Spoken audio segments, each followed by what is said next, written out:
meni su i tekako bile bitne i drage upravo te takozvane dečije avanture, a ne avanture sa novcem.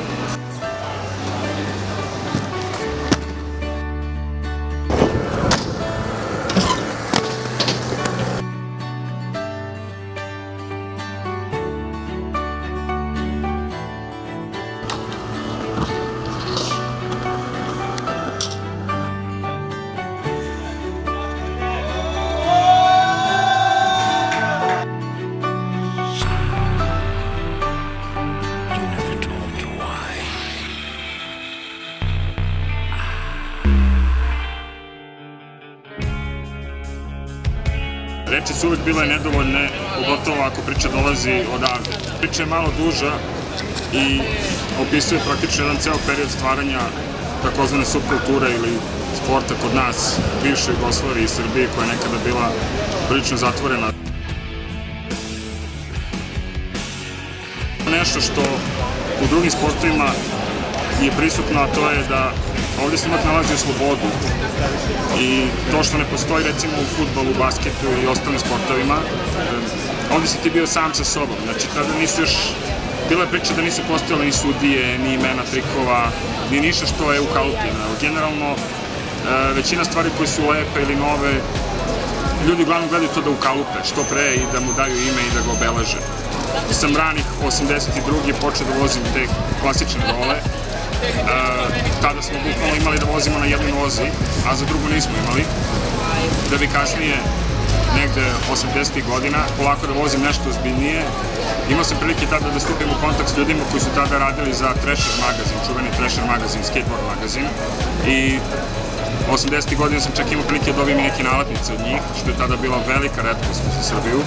I ranih 80. godina, ovo mesto gde se sad nalazimo, čuveni plato, bilo isto obeleži ljudi koji su vozili te klasične role BMX i skate. Breakdance, pa flashdance, to je sve što se dešavalo, pa kasnije kada je skateboard dobio svoj boom. Znači, to je sve jednostavno ta jedna priča o svetskoj modi tog nekog freestyla i dolazi uvek kasnije malo u Srbiju. Bilo je nezgodno približiti ovaj sport kod nas iz razloga što kada je nešto novo, ljudi definitivno to odbijaju i to sam osetio na svojoj koži. I kad je nešto novo, to je apsolutno neprihvaćeno i biva ismejano praktično od sredine. Dok jednostavno nisam opet doživao upravo to da sam prošli moment kasnije 90-ih, o kojem ću pričati, kada je to postalo zaista popularno. Jedan od omiljenih trikova koji mi je bio drag ranih 80-ih godina, pa kasnije 90-ih, pa kasnije 2000-ih, jeste bio wall ride, takozvana vožnja po zidu. To se vežbao sa klasičnim noškama, a kasnije sa inline noškama. Jedan od reklama koja je snimana je baš na ovom zidu ovde, a jedna koja mi je jako draga je snimena baš u Zagrebu i to od jedne meni drage osobe sa klasičnim rolama. Ranih 80-ih godina, kada sam dolazio upravo na ovo mesto ovde, plato, to je bilo negde 86-a, ne mogu se tačno se setim pravog datuma, ovde su vozili tada legende skateboarda, bajsa i klasičnih rola. Bilo je tu dosta imena, ne bih volao da nekoga sad da sasvim zaobiđem. Sjećam se takođe da kada sam živeo u 37. bloku, naš komšija Peđa Stojanović, glumac, je bio gost jedan puta kod nas u kući. Pitao me: Nino, zašto ne pređeš na ove inline role? To je bio, kažem, period negde 88. godine, da bi već vrlo brzo, 89. godine, uspeo da testiram role, to jest dobio sam ih prvenstveno od prijatelja Vrane, Račareć Dejana, koji je jedan od takođe ljudi koji je vozio ulicama Beograda. Tad je bilo izuzetno teško uopšte vidjeti bilo koga da vozi bilo kakvu opremu vezano za inline skating. Kažem inline skating, pošto je to praktično pravi naziv za ono što ljudi sada zovu roleri kod nas. Kada sam počeo da vozim, kao što rekoh, vozio sam sam i bio sam srećan samo da imam nekoga da vozi sam. I napravljen, osposobljen prvi skate shop u Beogradu i sećam se da smo tada dolazili tu i ja sam bio u velikom problemu za opremu tada, koristio sam skateboard točkove i nikada neću zaboraviti celu noć čekanja ispred jednog od prijatelja skateboardera da mi samo obradi 4 točka sa strane da uopšte mogu da ih stavim u osovinu za inline role, to jest rolere takozvane sada. Koje su to muke tada bile, da bi vrlo brzo, nakon tog nekog perioda, Pre toga već imao dosta velikog istorijata vezano za spusteve niz Zavalu, za spusteve niz Banovo Brdo i ostalo sa klasičnim rolama, sada sam to praktično prebacio na inline. Ono što je interesantno da tada nisam imao uopšte opremu, imao sam stare cipele koje su bile praktično kopije nekog rollerbladovog modela iz 84. godine i kopče koje sam sam pravio, gde svaki moj otkur meni pravio bukvalno rupu u nozi i posekotinu. Znači ja nisam imao rupe na svom telu samo od povreda, nego sam imao od opreme, jer tada je bilo nezamislivo imati bilo šta tako. Tada još zvanično inline skating nije bio podeljen na discipline i još nije bio praktično plasiran u svetu i bez obzira na sve te okolnosti koje su nas našle ovde tada, početkom 90. godina, koje su bile zaista teška priča za sebe, taj period mi obeležio onako dosta neki, da kažem, i samoće i perioda kada sam vozio stvarno sam po ulicama. Momenti koje ja praktično i ne mogu da opišem sada ovako, čak ni fotografijama, su stvarno vredni da se prožive. Neki od tih trikova su već bili zvanično priznati i radili su se 80. godina na klasičnim rolama i 70. godinama. Ono što je bilo interesantno, jedna od priča, u tom periodu je MTV Crazy Sports polako počuje svoje klipove sa ljudima koji rade eksplozivne trikove, poput Chris Edwardsa koji je radio front flip preko kola. Jedna noć čuvena, znam da je bila negde zima, bilo je dosta bara, otišao sam praktično ispod Beograđanke čuvene na njihovih 7 ili 8 stepenica, mislim da je bilo. Nije bilo nikoga pored mene tu. I zamišljao sam kako bi to izgledalo da uradim 360 preko stepenica, to je da se okrenem oko sebe. Taj trik je tada bio toliko težak i nezamisliv da ako ga i neko radi u svetu, taj snimak se usporavao kada neko radi 360. Sačekao sam da neki mladić prolazi i onako pitao sam ga samo jel može da pogleda da mi slučajno izleti neki auto u tom momentu.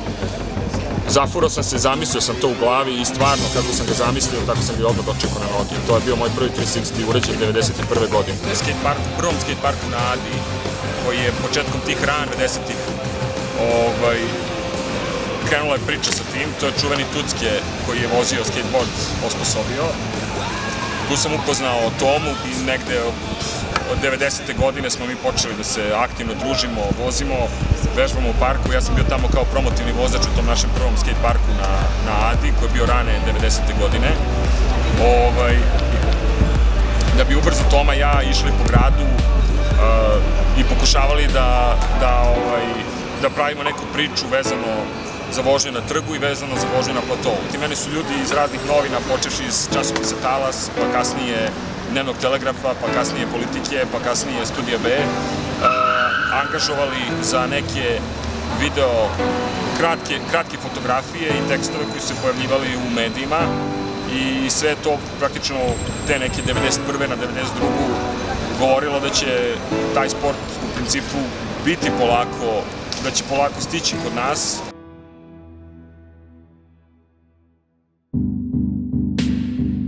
Sa tim našim prvim nekim intervjuima 91.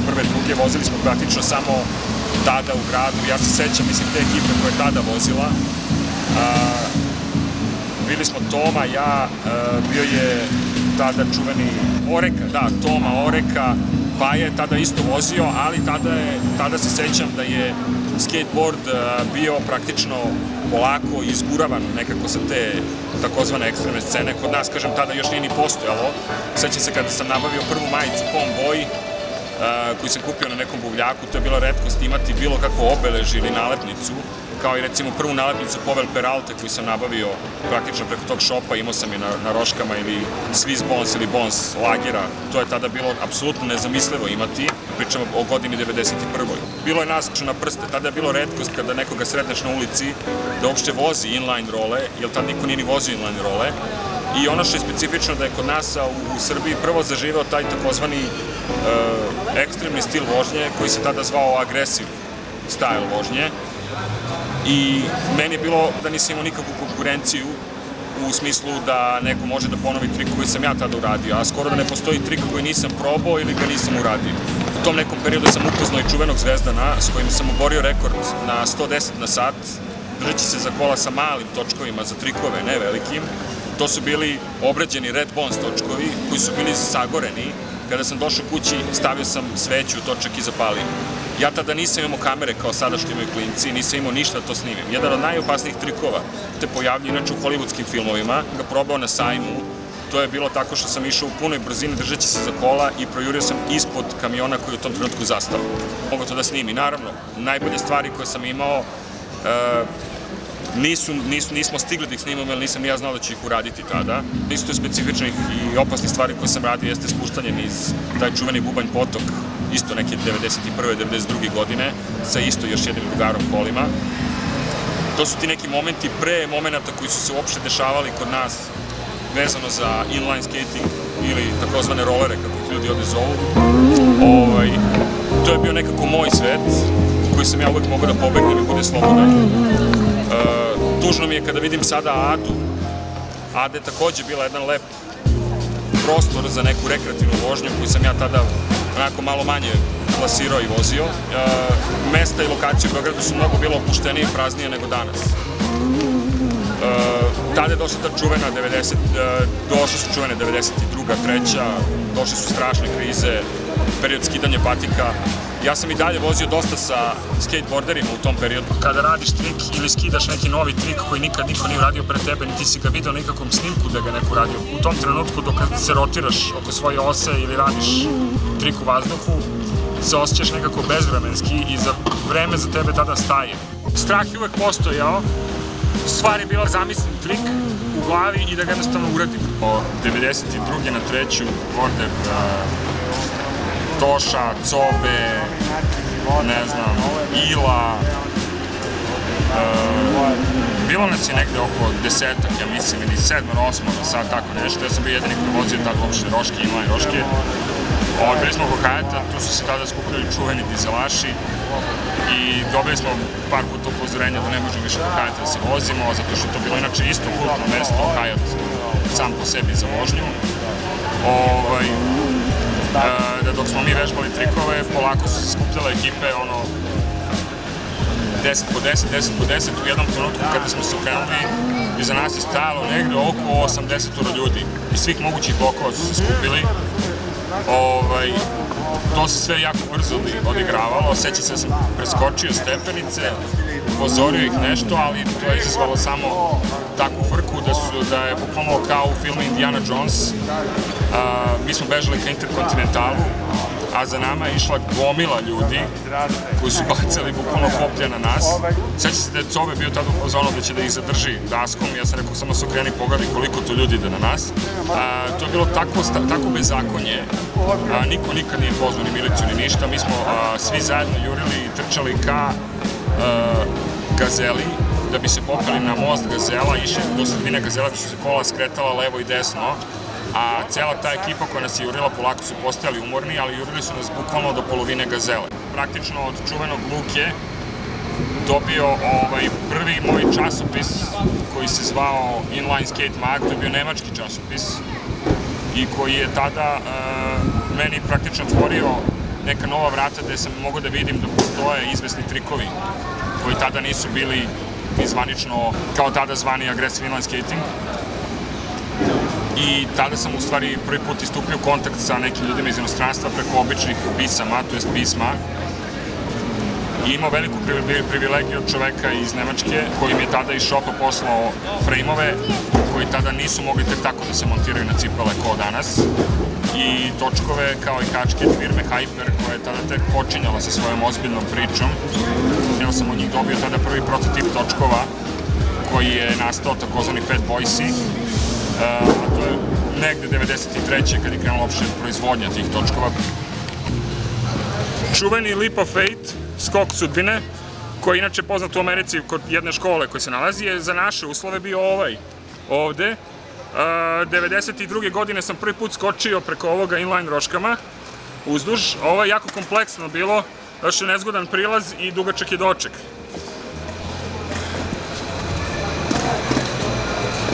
Joca, sećam da mi je rekao za inline roške da, ja sam rekao pa ipak idu kotrljaju se, on je rekao da i govno se kotrlja. Nakon toga on je došao da to proba da preskoči, njegove roške su pukle.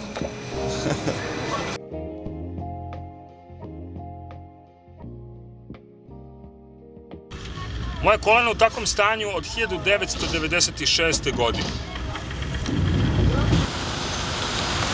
Ovo je rekao Matt Hoffman. Ja sam san jednog ortopeda, noćna mora mog ćaleta. Naravno, iza mene je bezbroj padova, bezbroj bolnica. Priča i pre rollerbladinga jeste ta da sam kao dete imao 8 operacija. Baš ovdje, kod ovih stepenica, sam slomio nogu, stopalo se bilo okrenulo sasvim s druge strane, ležao sam jedno pola godine u gipsu. Dolazilo su mi mnogi ljudi u kuću i donosili su mi slatkiše, sokove i 96. na 7. Pored tog lomljenja noge, tada su mi isto također rekli koji za koleno da sam završio sa pričom, da više neću moći lepo da hodam, a kamoli da vozim. Sećam se da sam u bazenu na rehabilitaciji pokušavao da hodam i vežbao sam trikove u bazenu. Lomljenja rebara, lomio sam ruku, lomio sam prst, lomio sam vilicu, sekao sam usne, imao sam dosta udaraca u glavu, lomio sam arkadu, skoro sam imao otvorenu cevanicu sasvim.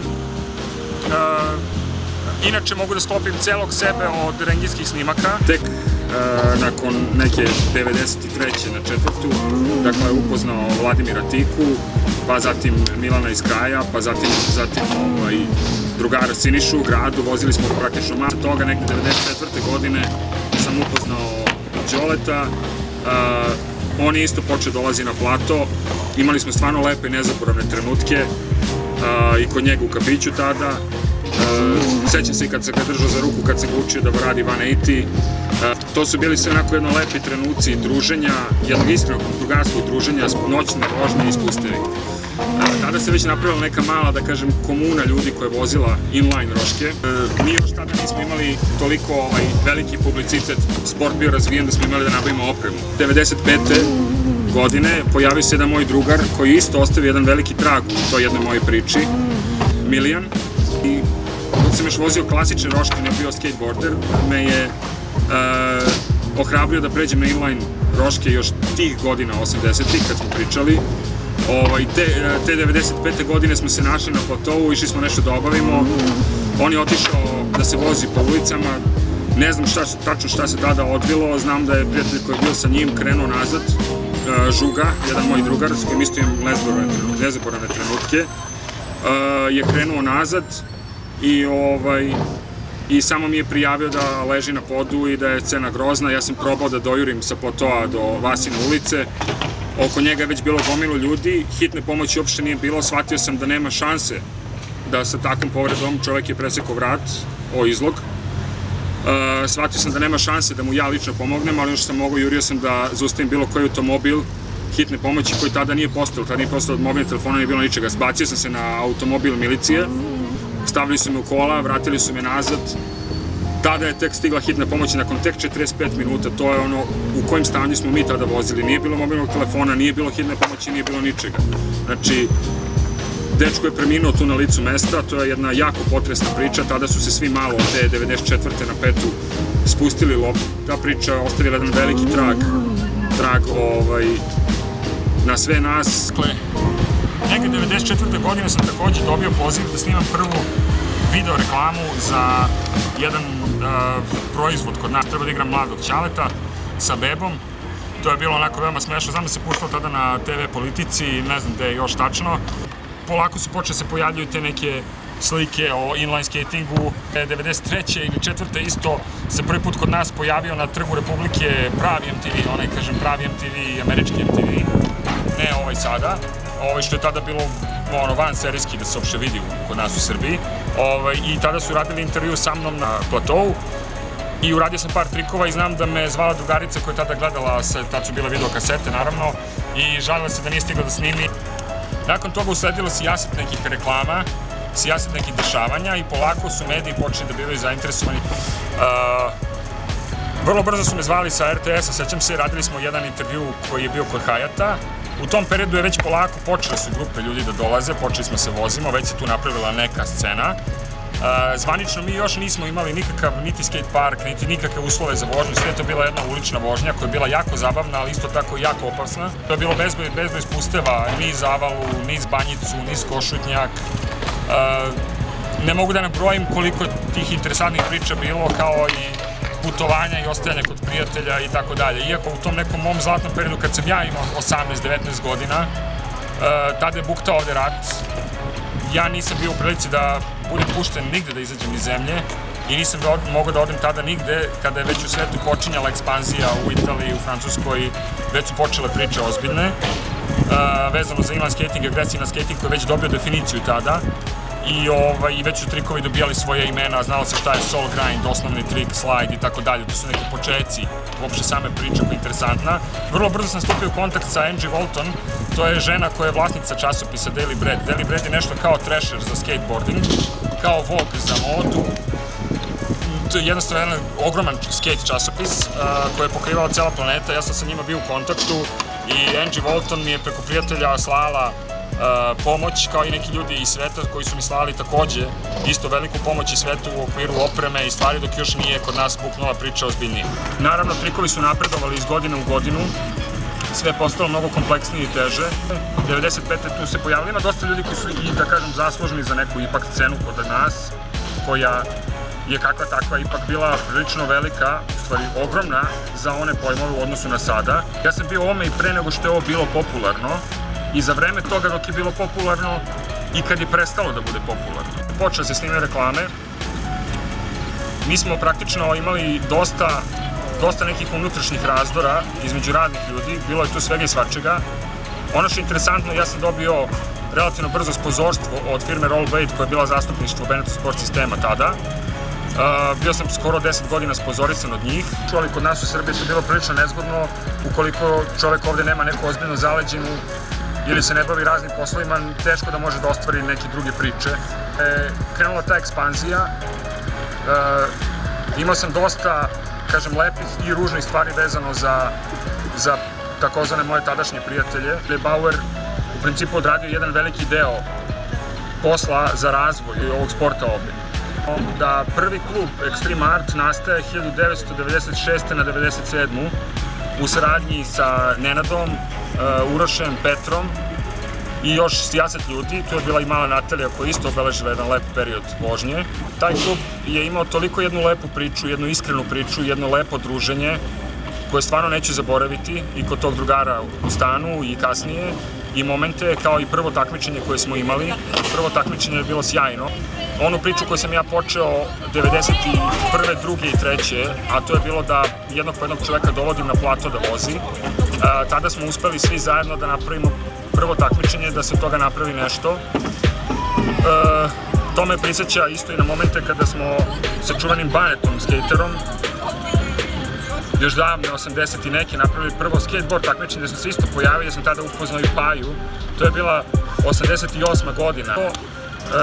Te 96. polako novi klinci počinju da dolaze, kreće scena da se pravi, je nekako izazvani od gomile ljudi, iako nikad nisam imao nameru da se takmičim. Je bilo već toliko ljudi da su se napravilo dva tabora. Postoji jedan tabor ljudi koji su bili sponzorisani, opet je novac igrao tu neku priču iza, koji je praktično i nekako i pokvario sve ono lepo što smo mi možda imali pre toga. Postali su nekako, da kažem, dva tabora, jedan je bio taj ljudi koji su radili za firmu Bauer i ljudi koji su bili u Extreme Artu i oni su bili pri firmi Spring, to jest Rollerblade.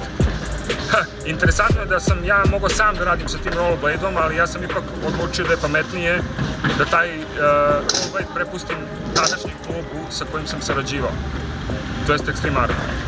Vrlo brzo sam odlučio da se povučem iz Extreme Arte, sam dobio poziv od direktora Bauera. Sam svestan toga i znam šta se pričalo o meni u tom periodu u toj kući i od meni jako dragih ljudi i od ljudi koje sam smatrao da su mi prijatelji, iskreni prijatelji. Jedna je prva rampa i prvi veliki skate park, to je prvi Halfpipe. Halfpipe rampa nikada ranije nije postala u Beogradu, sem mini rampe koja je postala ranih 90. godina. Taj prvi Halfpipe je bila velika moja jedna od mojih najvećih ljubavi i meni je žao zato što sebe zaista vidim kao najviše vert vozača na rampi, ali nažalost mi nismo imali mnogo prilike da vežbamo na njoj i ja sam uzimao svaki put ta neka kao prva mesta na tim takmičenjima, ali mi praktično nismo imali vremena da na njoj ozbiljno možemo da vežbamo. Neko ko je bio meni najveća podrška u životu je bila moja majka. Ona je meni u principu prvi put i obezbedila prvi model preko prijatelja od zadnjih para koji su tada bile bitni za hranu i za život u Srbiji 92. 3. Ona je vodila bitku sa kancerom od 92. godine, oko 11 godina borila.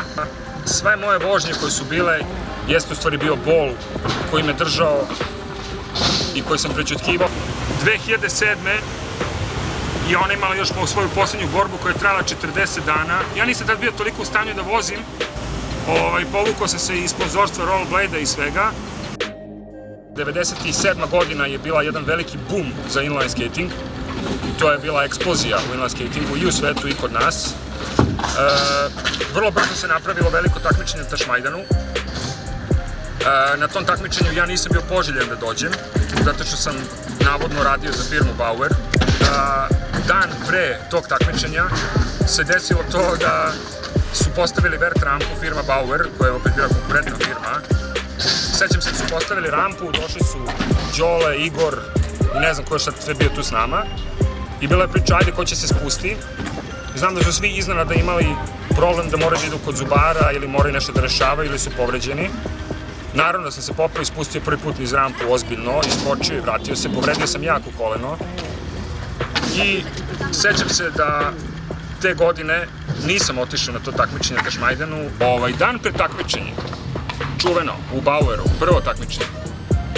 Ja sam završio inače u urgentnom centru, pa kasnije na VMA, gde su mi rekli ti si završio sa vožnjom. Znači za tebe više nema vožnje, ti koleno vadiš iz ležišta. Bez obzira na sve, ja sam zamotao moje koleno u zavoje i otišao i takmičio se. Sa dečkom koji je došao iz inostranstva i koji vežba svaki dan na rampi. Tu je bilo mnogo intriga, mnogo privatnih situacija, mnogo stvari koje su odigrale tu između ostalog. Bezbroj nekih videoklipova i snimaka, išli smo i na prvu turneju, sećam se u tu Crnu Goru, čuvenu. U taj jedan od njihova otvoreni skate park, to je jedna dugačka priča samo za sebe. Vrlo brzo kasnije sam ja koristio te sirene kao moment da idem spust po gradu. I onda iz šale sam napisao da mi imamo prave ekstremne igre. Vozili, ja sam volao da odem da idem spusteve za vreme bombardovanja. Specifično da smo tada neke delove iz skate parka bili prebacili na Donji Kalemegdan, gde su došli ljudi iz CNN-a i BBC-a, tada sam prvi put dao intervju za CNN i BBC vezano za scenu ovde. 98. i 99. je deo kada se priča rasplamsala. Ja sam u jednom trenutku radio nekoliko poslova. Tada sam imao, da kažem, interesantne poslove, bio sam sponzorisan opet od rollerblade-a. Dobio sam posao kao urednik u časopisu Extreme Sport, prvi naš časopis za Extreme Sport članke. Imao sam 11 stranica kao urednik. Znam da smo snimili još za nekoliko tržišta reklame, tržišta koji su bili izvan, ali su snimali kod nas. Robert i ja smo imali jako lepu saradnju tokom svih godina vezano za Rollerijadu. Tu priču smo zapravo krenuli zajedno kada je bila reklama. On je u stvari radio promociju filma Armageddon 97. i onda smo se u stvari on i ja upoznali i nastavili smo tu neku saradnju vezano za Aggressive priču koja je sve na vreme počela da opada, a inline, speed vožnja i fitness vožnja su kasnije kod nas u Srbiji progresovale, da bi 2000. godine praktično sport doživeo debakl na 2003. kada sam saznao da je skinut sa ekstremnih igara i da su se zapravo moćnici iz sveta udružili da se board, bike, ne znam, i ostale neki elementi koji su popularni ponovo vrate u medije. Tako je bilo i kod nas isto. Praktično kada se još gradio Hayat, moj drugar Bruno i ja smo dolazili ovde na skejtu i na rolama. Kad se Hayat gradio, kad se pravili ovi čuveni benkovi, oni benkovi dole, smo smišljali kako ćemo tu raditi trikove. Jeste da dođem na ovako neka mesta koje su opuštene, gde nema nikoga, gde nema publike. Nikad nisam volao konkretno takmičenje, jer nisam tip koji voli takmičenje. A kasnije su to bile ivice i kod Vuka i kod Crkve Svetog Marka. Ima dosta lokacija interesantnih koji su već kao neke klasične urbane lokacije za sve i skejtere i rolere u gradu. Za mene je prijatelj velika reč. Ljude ne shvatam olako. Meni su ljudi jako bitni u životu, pogotovo oni koje smatram svojim prijateljima. Praktično imam prilike da kroz ovaj sport dosta i naučim i vidimo ljudima. Jako su mi teško pali neki momenti nakon 2001. i 2002. Koji su se odvijale kasnije na sceni kod nas, gde sam uvideo nešto što zapravo nisam želao da vidim sve ove godine. Prodali u toj nekoj priči kojima sam više puta pružao ruku koji su spavali kod mene, koji su jeli kod mene, koje sam učio da voze. Ako pustiš nekog da mu prođe neki bezobrazluk prema tebi, ti nisi dobar, ti si naivan. Ja puštao sam da prođe, ali jednostavno nisam učen da čoveka bezobrazno sasečem, da ga poklopim odmah. 2010. 11. sam čak doživao i neku izvesnu hajku. Tu sam naravno od te neke nove generacije isto doživeo tako razne neprijatnosti. Gledao da se sklonim i da ne ulazim više u te priče, jer sam postao jako umoran od svega.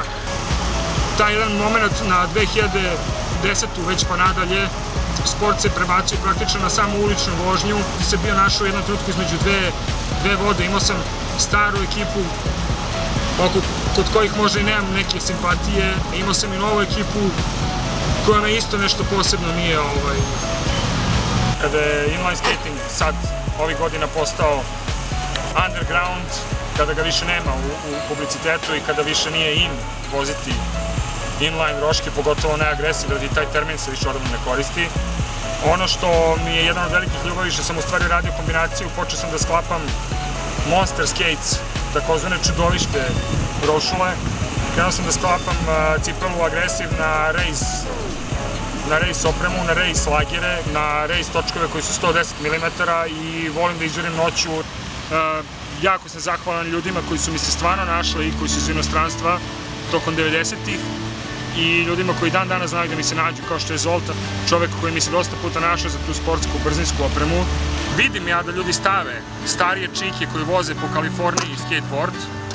Samo hoću da kažem jednu stvar, da je totalno drugačiji trip imati u Srbiji 40 godina, snalaziti se za život ovde, a i dalje voziti i pokušati trik. Godinama koje su sada je mnogo nezgodnije probati nešto i ležati mesecima u krevetu, kao što sam imao relativno skoro povredu. Jedne godine su ovde došli ljudi koji su snimali film Hoax. Interesantna priča za Hoax jeste da su mi vlasnici filma, Craig Carroll i Dave Stone, poslali male fotoaparate za jednokratnu upotrebu. Kada smo trebali da budemo, to mi je naknadno Craig poslao pismo, da budemo u Hoaxu 4 legendarnih filmova koji je obeležio scenu, svetsku scenu. Sreo sam se sa Toto Galijanom, koji mi je isto bio jedno vreme jako drag vozač iz Francuske i uvek podvučem tu priču sa njim, jer mi je rekao jednu lepu stvar. Ja sam mu pitao sam ga, rekao, sport izgleda definitivno umire.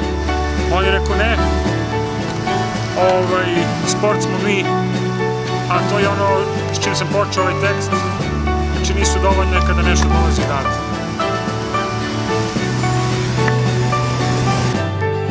Izuzetno je nezgodno u Srbiji približiti sada nekome kako je to bilo pre 20-30 godina. Za godinu i po dve ću imati 35 godina vožnje.